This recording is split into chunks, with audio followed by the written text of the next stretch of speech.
The Book of Ruth, chapter 1.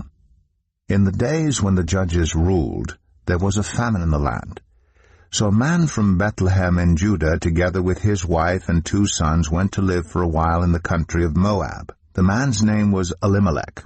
His wife's name was Naomi. And the names of his 2 sons were Mahlon and Chilion. They were Ephrathites from Bethlehem, Judah. And they went to Moab and lived there. Now Elimelech, Naomi's husband, died, and she was left with her 2 sons. They married Moabite women, one named Orpah and the other Ruth. After they had lived there about 10 years, both Mahlon and Chilion also died, and Naomi was left without her 2 sons and her husband. When Naomi heard in Moab that the Lord had come to the aid of his people by providing food for them, she and her daughters-in-law prepared to return home from there. With her 2 daughters-in-law she left the place where she had been living and set out on the road that would take them back to the land of Judah. Then Naomi said to her 2 daughters-in-law, "Go back, each of you, to your mother's home. May the Lord show you kindness, as you have shown kindness to your dead husbands and to me. May the Lord grant that each of you will find rest in the home of another husband." Then she kissed them good-bye, and they wept aloud, and said to her, "We will go back with you to your people."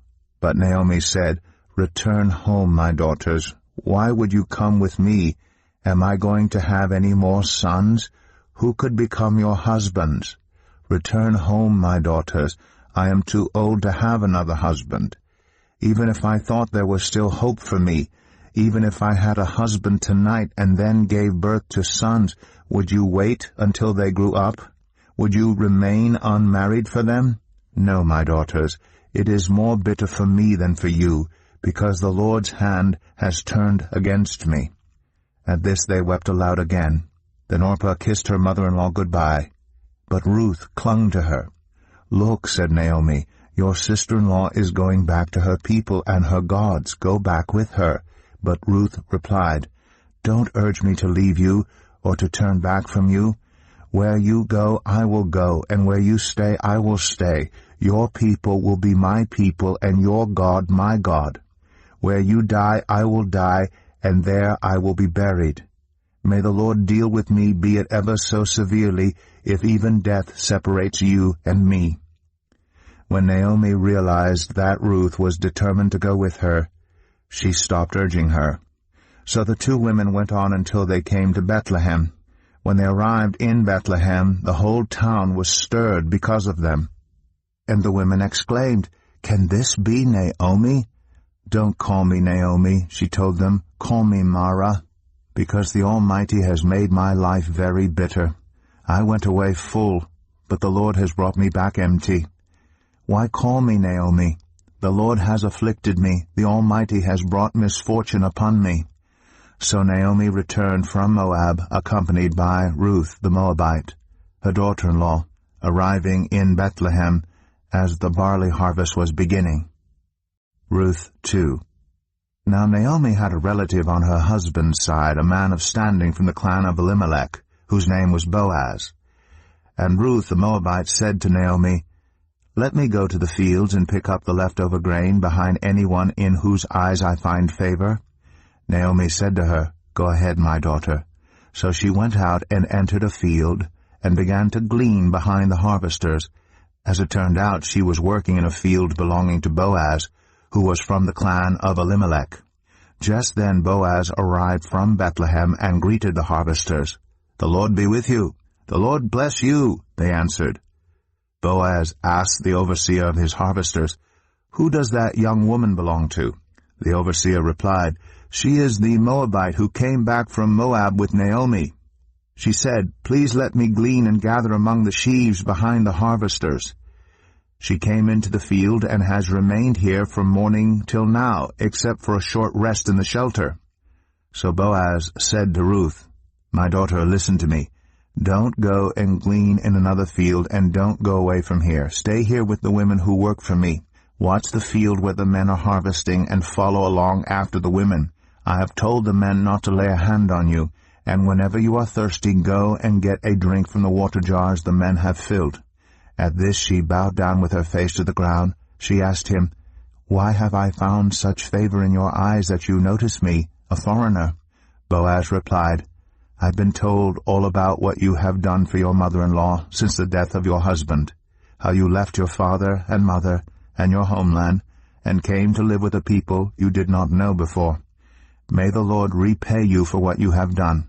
May you be richly rewarded by the Lord, the God of Israel, under whose wings you have come to take refuge." "May I continue to find favor in your eyes, my lord," she said. "You have put me at ease by speaking kindly to your servant, though I do not have the standing of one of your servants." At mealtime Boaz said to her, "Come over here, have some bread and dip it in the wine vinegar." When she sat down with the harvesters, he offered her some roasted grain. She ate all she wanted and had some left over.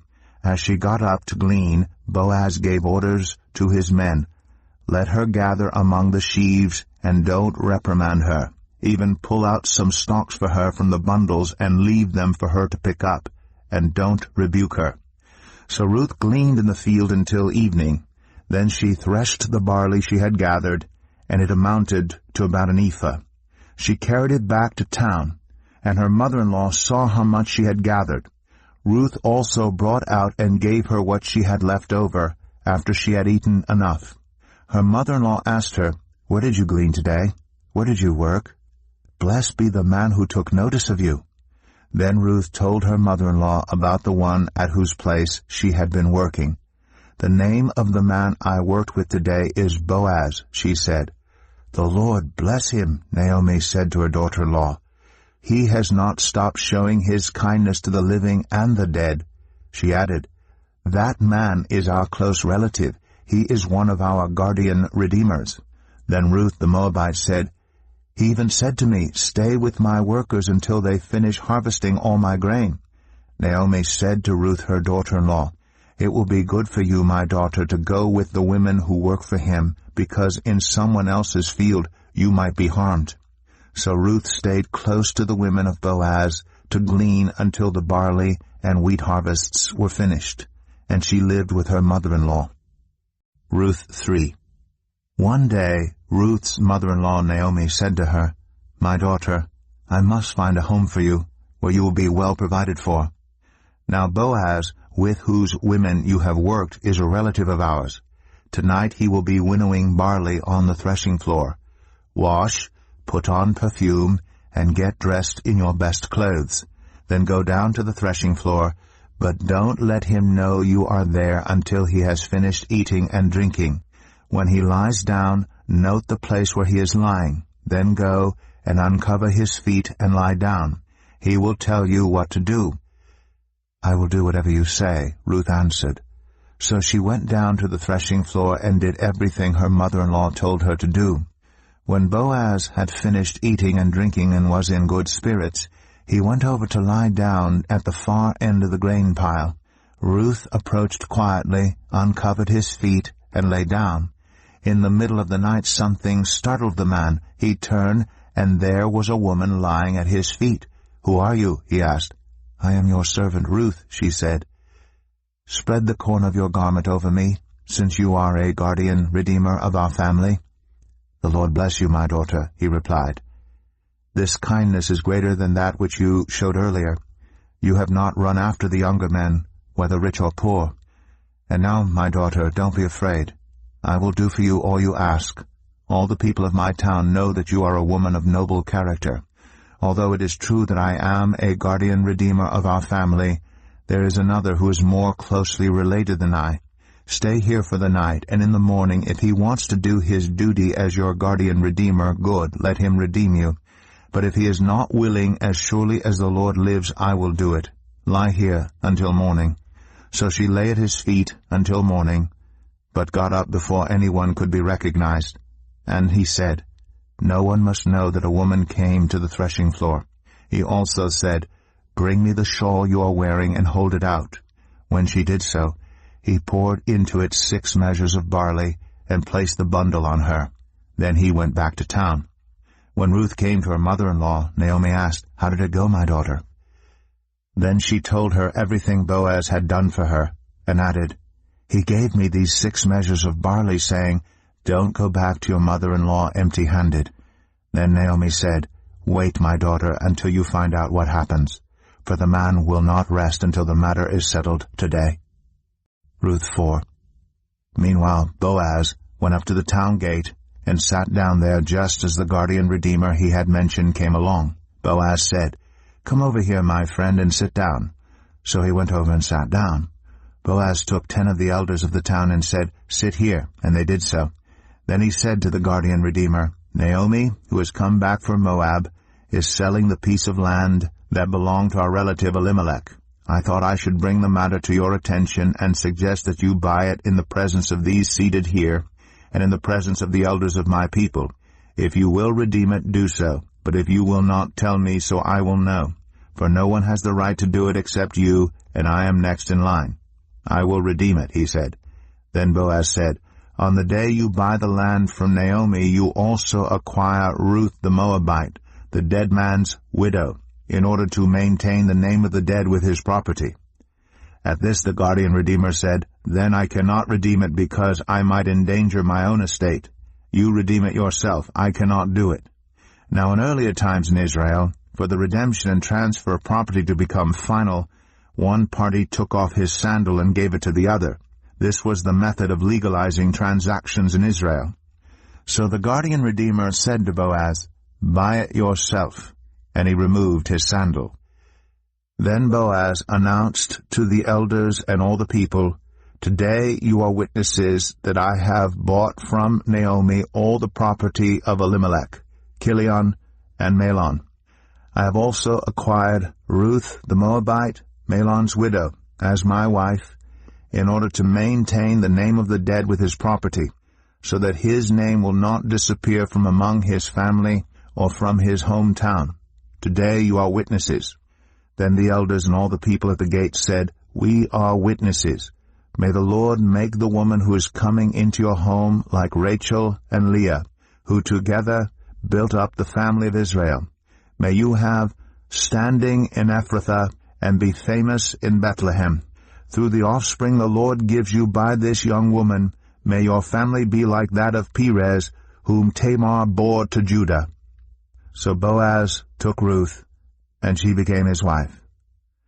When he made love to her, the Lord enabled her to conceive, and she gave birth to a son. The women said to Naomi, "Praise be to the Lord, who this day has not left you without a guardian redeemer. May he become famous throughout Israel. He will renew your life and sustain you in your old age. For your daughter-in-law, who loves you and who is better to you than 7 sons, has given him birth."